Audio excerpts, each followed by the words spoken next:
Hello, everybody, and today I'm going to be talking about hockey, more specifically the Pacific Division. Going over stats, players, and goalies. We're going to start off with the Vegas Golden Knights. They are currently 17, 5 and 5, 39 points, and leaves them in the top spot in the Pacific. As you can see, here are the player stats. But again, this doesn't show everything. There are players that play defensively, offensively, and especially so for the defensemen. As we can see here, Jack Eichel has 30 points, 27 games. He was a trade piece a few years ago for the Vegas Golden Knights. It seems to be he's turning around very nicely. William Karlsson having a pretty good year for himself. Mark Stone, the captain, doing pretty good after having back issues almost all of last year. Seems to be coming out strong. Jonathan Marchessault having another pretty good year. Nothing game breaking, but still pretty good. Shea Theodore injured, out indefinitely. As we all know, hockey injuries are a bit more on the strange side where they don't typically give out times, but he has been very, very good this year with 18 points in 20 games. Amadio, pretty nice on the third line there, probably second. He's holding in there, doing pretty well. And their goalies, who have played 14 games apiece, doing very, very well. Aiden Hill, doing very well in the starting role. More of a tandem, but you could run either way. Mainly just doing it just to keep Thompson happy because he is a bit younger and most likely their future. And they're going to probably run with these two guys for the next 2 years. That'd be my guess before they have to worry about a goalie or re signing Thompson, as he is currently making almost nothing. 17.66 or 7.66 for another 2 years, which is very good salary wise for goalies, considering Aiden Hill is making almost $5 million for over 2 years. So yeah, that is the Vegas Golden Knights, who sit first in the Pacific. Next, we'll move on to the Los Angeles Kings. The LA Kings have been pretty well surprising this year, considering what their goaltending was last year. Just absolutely atrocious last year. No direction goalie wise last year, and they signed veteran Cam Talbot, who has turned out to be a very pleasant surprise, I believe, at 35 years of age.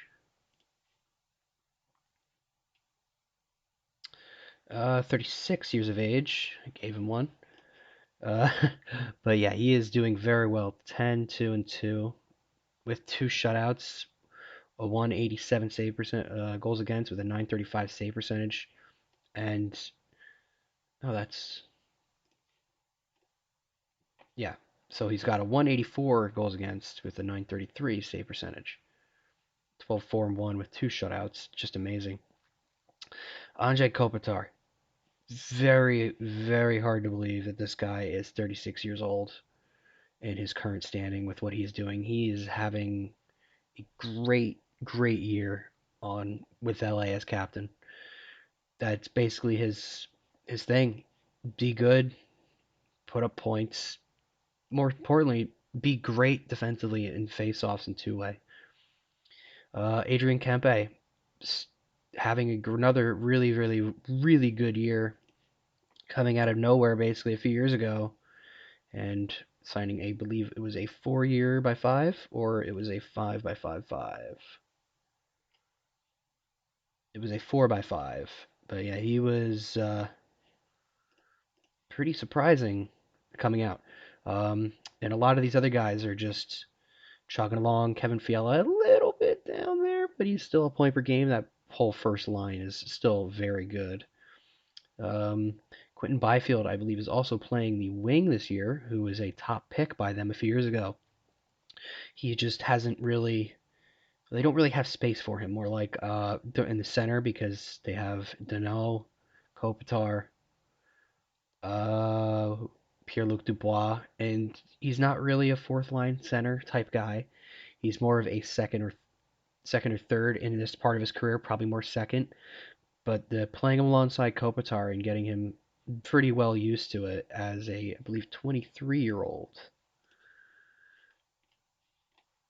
is very, very good. No, 21. Yeah, 21. Very.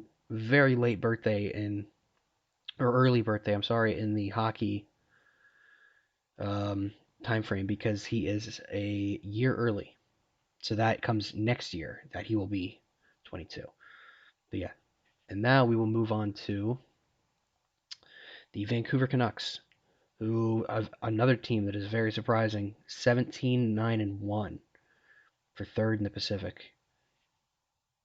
Who their players have just come to play this year. TJ Miller having a very good year, finally living up to that massive contract that he signed under Jim Benning, their former GM, which was, I believe, a 7x8 at a 27 years old, or something like that. It was around that time frame. But oh no, this is just starting. Okay, never mind. But yeah, it looked very bad last year because he had a 100-point season and then an 80-point season. Granted, that's very good point wise, but defensively, he did not look like himself, and he was very noticeable on the ice, being very not good defensively. Quinn Hughes, uh, what else can you really say about him? Having a phenomenal year offensively, defensively, easily going to be a Norris finalist this year for best defenseman. He is 36 points in 27 games. What else can you really say about him? He is just game breaking speed, dynamics.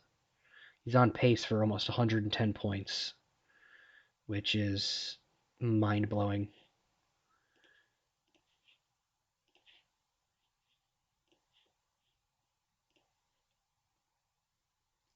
Thatcher Demko has pretty undoubtedly come back from a very bad down year, and Casey DeSmith has been a nice surprise for the team as well, as they got him in the offseason trade with Montreal, I believe, after Pittsburgh traded him over there. Zadorov, and I I get what they were trying to do with Zadorov and Myers as a pairing, having because they're I believe Zadorov is 6'5" and or 6'6", and Myers is 6'7", but they are both slow and they're both not mobile defensemen. I understand if you want them as your bottom pairing defenseman, but it just doesn't make sense to me for who this team is, which is speed and skill. I get it, you want someone to protect these skilled guys, but I wouldn't. I don't know, but I'm not a GM, and yeah, Brock Besser coming back from a very harsh down year last year from very scary personal reasons that held him off the score sheet and out of a few games towards the later half of last year, having tying the league lead in goals, I believe, with 18, which is very very profound. And Philip Roenick came over in a trade from Detroit last year, having very well here. Kuzmenko struggling a bit, but again, usually once guys know you, they have that year called a sophomore slump, so they're not that good. I do think he'll pick it up a bit. Not sure how much more, but Mikheyev having a pretty normal year for his standards. Nils Hoglander actually doing fairly well, considering he was a top prospect and he is very, very skilled with the puck. And now we will move on to the Calgary Flames, who are in a bit of a transition mode, not really in a direction that is good or bad, or just they just need to figure some stuff out, like some deep seated issues with the team, and mainly it's not an attractive city. I'm not sure why. Probably the cold and some other reasons. Well, it's Canada, obviously it's cold. Other than that, the team is 11, 12, and 3 with 25 points, fourth in the Pacific, and a few points out of the wild card in the West. Yeah, a few points out of the wild card. 3 points. Yeah, 3 points out of the wild card in the West. They've just I don't even know what to say about this team. It's a lot of depth help, but their big Huberdeau, who was supposed to be their big ad a few years ago, and they traded him to Florida to get trade for Kachuk, and has just underperformed his entire time with Calgary. I don't know what it is. There is very obviously something wrong. I don't know if it's his mental space or just the system that Calgary has him playing in, but it has not looked good for Huberdeau, and he is making way too much money to be underperforming like this. He's making 10.5 million for 8 years, and this is the start of his contract. He he needs to find his game, and he needs to find it bad for Calgary to compete and to do well in the future. Blake Coleman having a pretty decent year, coming around, bottom six, top six guy, can go either way, physical, two way. Nazem Kadri and Elias Lindholm basically are 1-2 centermen. Again, it just nobody real standout here. Connor Zary having a pretty good season as a rookie. Rasmus Anderson doing pretty well, missed a few games due to a suspension. Mackenzie Weegar actually doing pretty well as a defenseman, but again, it's just more of a team issue. And I do think their smartest option, as much as they don't want to say it or do it, would be to blow up the team, rebuild, trade, get young guys, play the young guys, and figure something out. Because at this moment, they're just not in a moving forward direction. They're more of just stagnating, staying in the same spot, and not really helping out. Their bright spot, however, Dustin Wolf. This kid has been amazing at the minor levels. He has two-time minor goalie of the year running, and I think it's time they make a trade. One of their goalies who have underperformed, just get the kid playing, get him going, and just run with it as long as you can. Um, Jacob Pelletier was supposed to be a rookie this year. He took a very nasty hit in preseason and I think broke his shoulder. And I believe he's going to miss the year or he's going to be out almost the entire year. Very, very sad thing for a kid like that to miss basically what was going to be his rookie year. Now, after the Calgary Flames, we'll move on to the Minnesota Wild. The Wild have just been. Oh no, we are not moving to the Wild.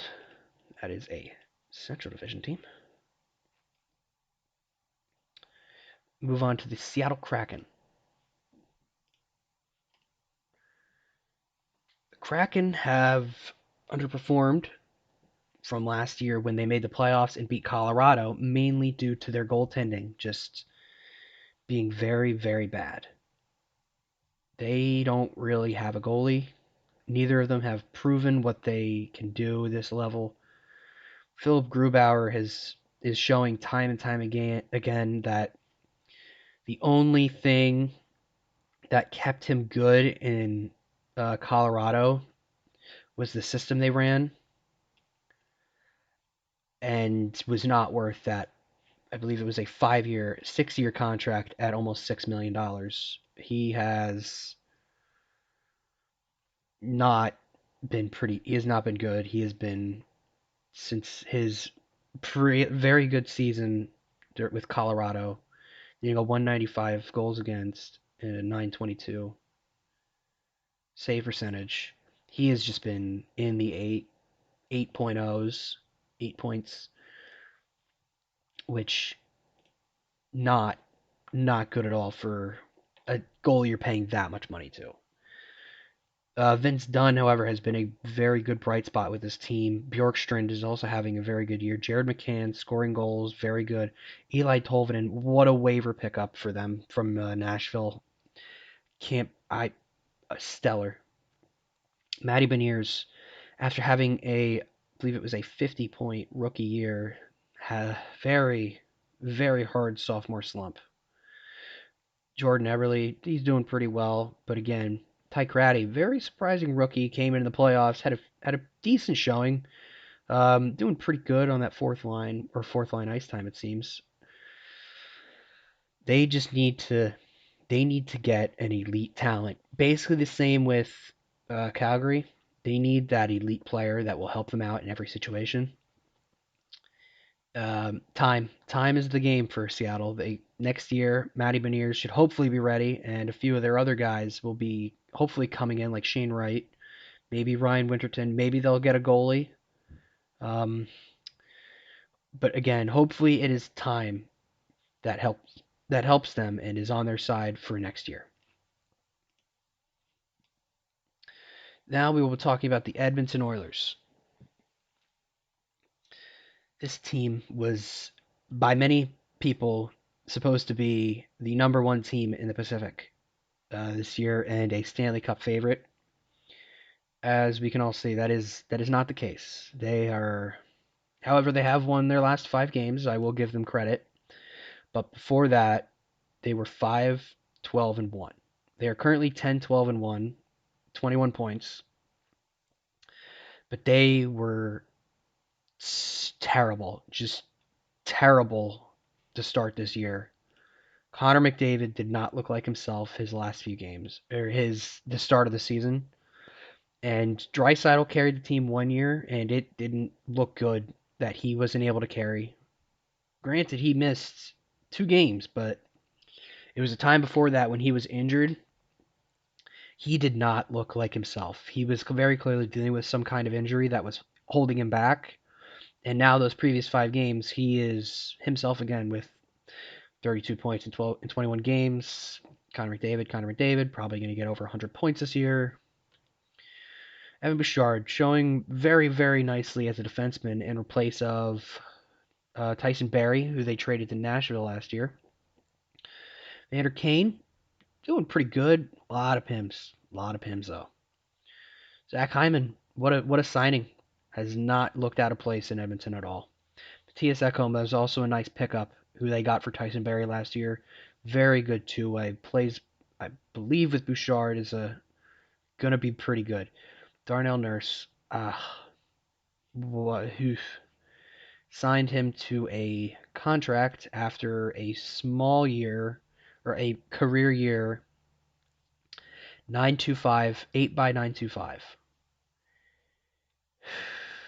Not worth that price tag for 9 points in 23 games. Just not. Their goaltending has just not been anything up to NHL standards. Jack Campbell, who they signed a few years ago for a pretty big contract, has been terrible. They signed him to a massive 6x5, 6 years for $5 million, I believe, or it was a 5x5. It was a 5x5. He has been terrible. He's looked awful. 4.50 goals against, 873 save percentage. It was so bad he got sent down to the minors. Has looked somewhat better, but still not anything up to NHL standards. Stuart Skinner, who had a very, very good rookie year last year, is also not looking good at all. And that has been their biggest downgrade this year, that they just need some type of goaltending consistency, because you cannot rely on Connor McDavid to carry you every step of the way to the playoffs. He can do it, but at some point it will fail, and it will fail spectacularly for this team. Next up, we're going to be talking about the Anaheim Ducks. Anaheim has, the beginning of the year, they won a few close contests in comeback fashion, which were amazing to see. And they've just been falling downhill ever since. They're 10-16-0, 20 points, second to last place in the Pacific, and just not having a good time this year. Frank Petrano having a very, very good year this year. Mason McTavish was one of those guys who was helping out with that, with those comebacks, doing very, very good, scoring clutch goals, clutch player. Enough said. Leo Carlson, second overall pick this year, showing that he belongs in this league. I got to give props. I thought this pick in the draft was absolutely fucking crazy when they made it, but it seems like I was wrong, and the kid does belong in this league. Pavel Mintukov, as a 19-year-old, having 13 points in 26 games with sheltered minutes, that's very, very good. I can't I I would not have expected him to stay. I think it's very smart. Rocco Gudis, nice signing, nice physical defenseman. Adam Henrique, nice two-way player. A little late in the tooth in his career. Might be a trade chip this year. John Gibson and Lucas Dostal.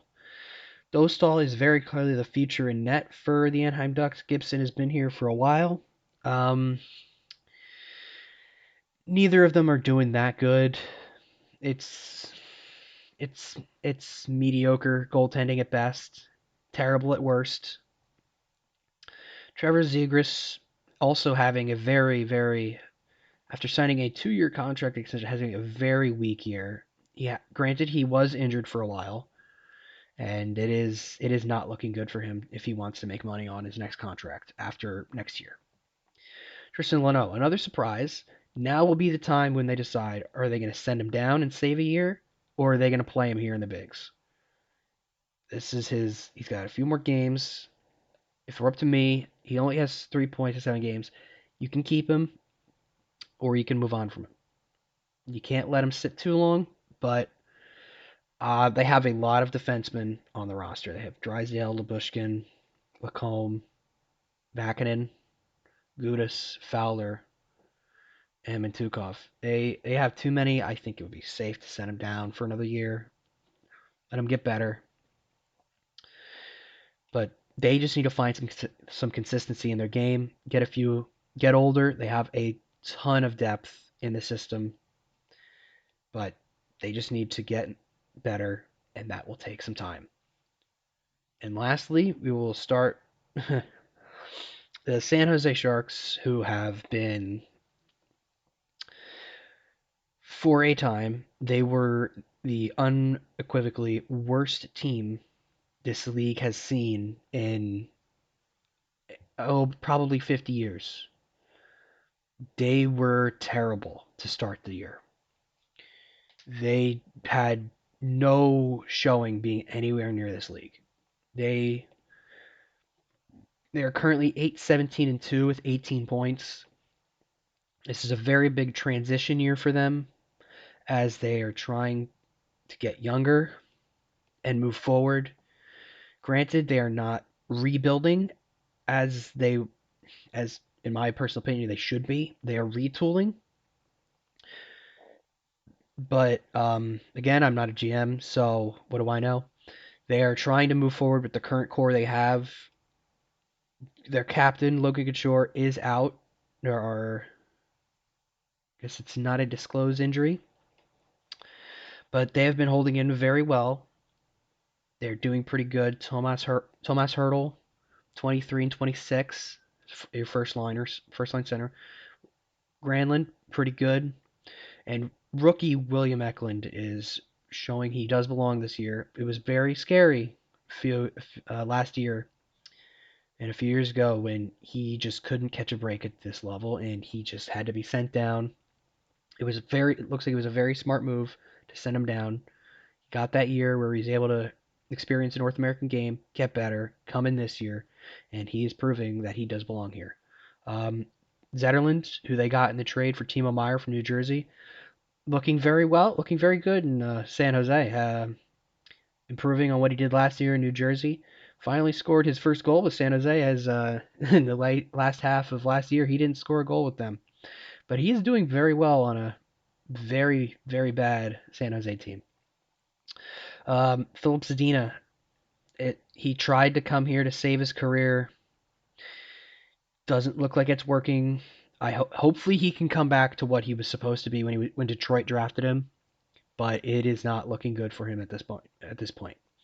Nikita Ohotuk, who they also got in the trade for New Jersey, is looking pretty good in his time with San Jose. Has 6 points, 17 games. Not really offensively minded, more of a bigger defensive defenseman. And that's basically any bright spot that was on their team. Caden Addison has been a nice addition for them on the offensive part, D-wise, because they don't really have anybody. They got him from Minnesota. He's all right. He's not bad. He's not good. He's just this team is a mess. And to me, the smartest thing to do would be to blow it up as fast as you can, as quick as you can, and take the 3 years, 3 to 5 years, and rebuild and be good after that. But that's not what the owners want. That's not what the GM wants, obviously, because he's trying to keep his job. So that's what they're doing. Their goaltending has fluctuated a lot this year, actually. There have been high moments, there have been low points. At one point, Mackenzie Blackwood was, even with these bad numbers, you have to just remember how bad this team has been. Back to back 10 goals against for Vancouver and Pittsburgh, who scored 10 goals against them, which hadn't happened since the 40s. And Mackenzie Blackwood is doing with, even though he's 3-11 two overtime losses. He is well endowed, one of the best players on this team. He is keeping them in so many games. It is kind of hard to believe. And he seems to be the best pickup that they got all of last year, or over the summer. I mean, even though again it doesn't look good, he is playing his fucking heart out right now for this team. Kapanen has been doing pretty well, even though they're splitting a bit of time. But yeah, that's pretty much all there is to say about the Pacific Division. The current standings: Vegas, LA, Vancouver, Calgary, Seattle, Edmonton. Anaheim and San Jose are there at the bottom. There are so the teams that are at least in the playoff watch would be Vegas to Edmonton. Uh, Anaheim could do it. I don't. It's not that I don't have high hopes for Anaheim and San Jose, but going that far would be a step back for both those organizations. If Anaheim can at least make it competitive this year and get somewhere in the mid-range, that would be a step forward from last year, as they got the second overall pick this past season. But anything lower or anything higher to get to a playoff spot would just not be a good thing for this team. They need this. This should be their last year of being this bad. Edmonton, if Connor McDavid and goaltending can be anything to not scoff at, they should be in this range of second and third in the division. Los Angeles is doing phenomenal this year. They have been doing great, and there's not much else to say. They could be challenging Vegas for the first spot in this division at some time this year. Vancouver, yeah, Vancouver. Calgary, they could go either way, up or down, up or down. Seattle, same thing, up or down, up or down. And I believe that is all there is to talk about. Next, I will talk about the Central Division. That'll be in another video.